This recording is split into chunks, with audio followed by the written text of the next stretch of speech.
How do you have a conversation rooted in love when you're almost run over in a parking lot? So we were at Costco and I'm walking out with my son and we have a basket full of stuff because it's Costco. And we're walking and this car's coming right at us and we're walking across the parking lot, coming right at us, speeds up to get around us before we get to him and almost hits us. And how am I supposed to have a conversation rooted in love when you're trying to kill me and my kid? And I had this moment where I was like, in every fiber of my being, just wanted to run my cart into the back of his Mercedes and, just like slam it into the back of his Mercedes. And I feel bad for feeling that way, but I'm human and I feel that way because you almost ran me and my kid over. And then I had a moment where I was like, okay, I'm not going to slam the cart in the back of his car because I'm not that person. And I'm not going to curse him because I'm not that person either.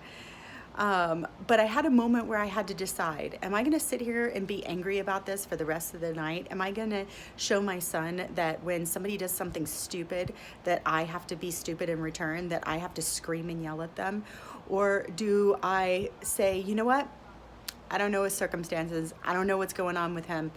Wasn't the best thing. It wasn't kind, but who knows? Maybe something terrible's happened and he's trying to get somewhere. I don't know. It's a story I tell myself and it's a conversation I have with myself because these are the things that I have to make up in my head to keep myself sane. And people say, well, it doesn't matter. He was just being a jerk, or you're just being nice or being kind, and, he doesn't deserve to be kind to.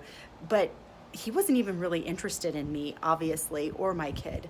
So the only person I can think about in this moment is me and my kid. And the only thing that I could do in that moment is make up a story about something that possibly happened and that he is experiencing to make such a bad decision to literally almost run us over. So these are the conversations I had. So it's not always nice. It's not always easy. I think sometimes it feels like, well, you just make everything nice. It's not in the moment. There are moments when I seriously just wanted to ram my cart in his car. And yet, what's that going to solve? What is being mad at him going to do for me and my son for the rest of the night? So I had to decide to make up a story, because when I make up a story, who knows? It could be the truth, it couldn't. But when I make up that story, he turns out to be a better guy. And that's the energy that I'm putting out in the world. He's a better guy than the way he's behaving. So test it out. See if it works for you.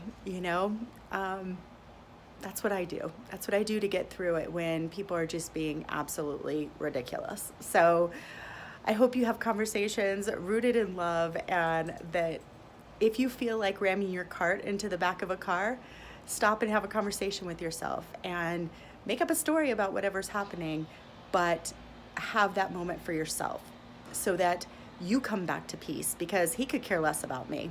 He doesn't even know I exist, obviously. So why am I going to let him dictate the rest of my night with my son? So I hope you all have beautiful conversations. And remember, conversations rooted in love, even if they're stories that we're making up about people that appear to be jerks, change everything. So I hope you have a good night. Bye.